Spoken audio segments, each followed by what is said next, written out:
जय हिंद। चलिए बच्चों नेक्स्ट क्वेश्चन करते हैं। ठीक है, देखो प्रश्नावली 9.1 का ये 5वां प्रश्न है। ओके बच्चों, हमेशा याद रखना क्वेश्चन को 1 से 2 बार अवश्य पढ़ें ताकि आपको हल करने में आसानी हो।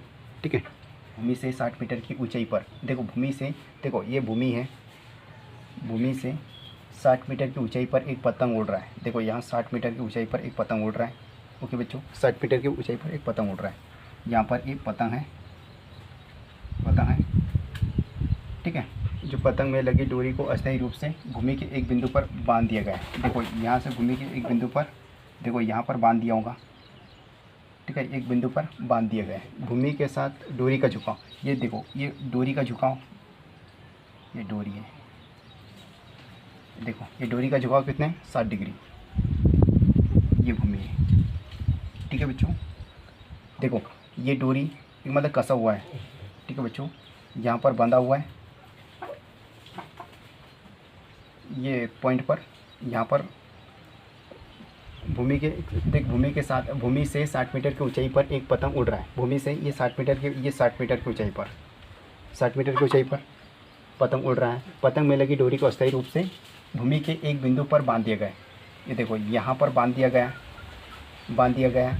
भूमि के साथ डोरी का झुकाव, भूमि के साथ डोरी का झुकाव कितना है, ये डोरी का झुकाव कितना है 60 डिग्री, ये 60 डिग्री। ओके बच्चों, यह मानकर कि डोरी में ढील नहीं है। देखो ये डोरी में ढील नहीं है। ठीक है, और ये कितना है, ये समकोण होता है हमेशा, ए और ये बी और ये सी। ओके बच्चों, यहाँ तक आई होप आप समझ गए होंगे। और डोरी की लंबाई ज्ञात करना है हमें, ये लंबाई ज्ञात करना है हमें, लंबाई वही ज्ञात करना है हमें, यहाँ से यहाँ तक की दूरी। ओके बच्चों, और अब हमें जो जो दिया है वो लिख लेते हैं अपन। भूमि से दिया है, ये भूमि से पतंग की ऊँचाई चाहिए ए बी बराबर कितना है 60 मीटर। ठीक है बच्चों, इतना हो गया, ये हमें दिया है। और क्या करना है अपने को, और ज्ञात करना है, ज्ञात करना है डोरी की लंबाई ज्ञात करना है। डोरी की लंबाई, डोरी की लंबाई क्या है ए सी बराबर हमें ज्ञात करना है, या तो फिर एल भी बोल सकते हो।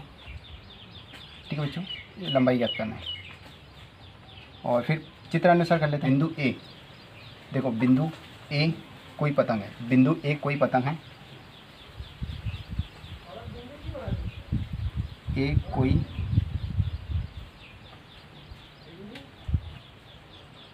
कोई पतंग है तथा एसी पतंग की डोरी है, तथा एसी पतंग की डोरी है, पतंग की डोरी है। ओके बच्चों, ये चित्र के अनुसार है ना। ठीक है, और जो भूमि के किसी बिंदु पर, जो भूमि के किसी बिंदु सी पर बंधा हुआ है, बंधा अस्थायी रूप से बंधा हुआ है यहाँ तक के। फिर इसके बाद यहाँ से कर देता हूँ बच्चों। ये देखो कोण ए सी बी, कोण ए सी बी बराबर कितना 60 डिग्री। ठीक है बच्चों, ये 60 डिग्री है ना। ठीक, उसके बाद क्या करना है, इसलिए आगे हल कर लेते हैं। देखो बच्चों, देखो ये लंब दिया हुआ है और ये कर्ण, इसके अनुसार क्या बनता है, लाल बटी का कसे साइन थीटा, और ये कॉस थीटा, और ये टेन थीटा, और ये कोट थीटा, और ये सेक थीटा, और ये कोसेक थीटा। ठीक है बच्चों, देखो ये लंब है, ये लंब और ये कर्ण। देखो डोरी की लंबाई ज्ञात करना है हमें। ठीक है बच्चों, ये लंब दिया है, अपन इस आधार पे अपन कौन सा फॉर्मूला लगा सकते हैं, ये वाला साइन थीटा वाला भी लगा सकते हो और कोसेक थीटा वाला भी लगा सकते हो। ठीक है, कर्ण बटे लंब लगाकर भी कर सकते हो, कोसेक रखकर, और साइन थीटा लगाकर भी कर सकते हो, लंब बटे कर्ण करके।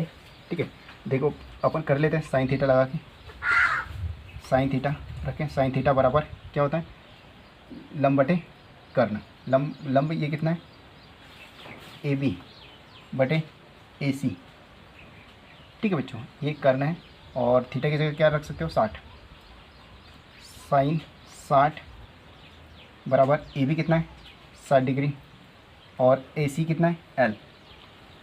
ठीक है बच्चों, और उसके बाद साइन 60 का मान कितना होता है, कितना होता है करनी 3/2। ठीक है बच्चों, करनी 3/2 होता है और ये 60 जैसा वैसा और एल भी जैसा वैसा। ओके, यहाँ तक कोई दिक्कत नहीं है ना। ठीक, देखो फिर अपन तिर्यक गुना कर देते, तिर्यक गुना। देखो इसका इसमें मल्टीप्लाई कर देंगे और इसका इसमें मल्टीप्लाई कर देंगे, मतलब गुना कर देंगे। ठीक है, इसका इसमें करेंगे तो करनी 3l बराबर ये 60 का गुना इसमें करेंगे, 60 का गुना इसमें 2 में तो कितना होगा 6 2 नहीं 12, ये 120 हो जाएगा। ठीक है, लास्ट में 0 लगा दो। ठीक, ये हो गया 120। ओके बच्चों, ठीक है ना। फिर l जैसा वैसा रहने दिया और 120 भी जैसा वैसा रख दिए, सिर्फ इसका पक्षांतर किए, ये गुने में है तो ये भाग में चले जाता है। ओके, ये हो गया करनी 3। ऐसे लिख नहीं सकते हो तो अपन हर का परिमेयकरण कर देते हैं। ओके बच्चों, परिमेयकरण करने पर, हर का परिमेयकरण करने पर ये 120 बटे करनी 3, ये करनी 3 बटे ये करनी 3। ठीक है बच्चों, देखो ऊपर वाले 120 गुणित करनी 3 का गुना होगा तो यही आ जाएगा 120 करनी 3। और इन दोनों को मैंने बताया था करनी 3 का करनी 3 में गुना होगा तो कितना आएगा 3 निकाल। देखो समान संख्या रहता तो, देखो समान संख्या रहता तो एक बार आ जाता है। देखो साइड,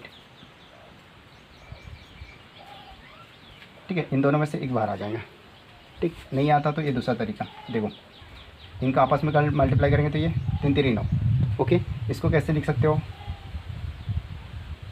ये ठीक, वर्ग से करनी कैंसिल हो जाता है, अंडर रूट वर्ग कैंसिल हो जाता है तो ये आ जाए 3। ठीक है, इस तरह से भी कर सकते हो, ये 3।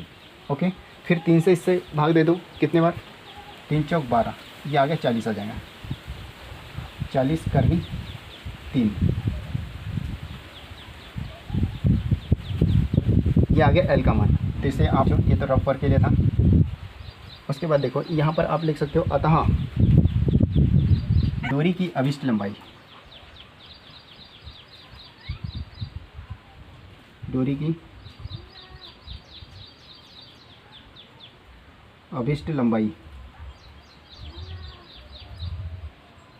अभिष्ट लंबाई AC भी लिख सकते हो, AC बराबर कितना, ये 40 करनी 3, ये मीटर। ठीक है बच्चों, ये मीटर में रहेगा।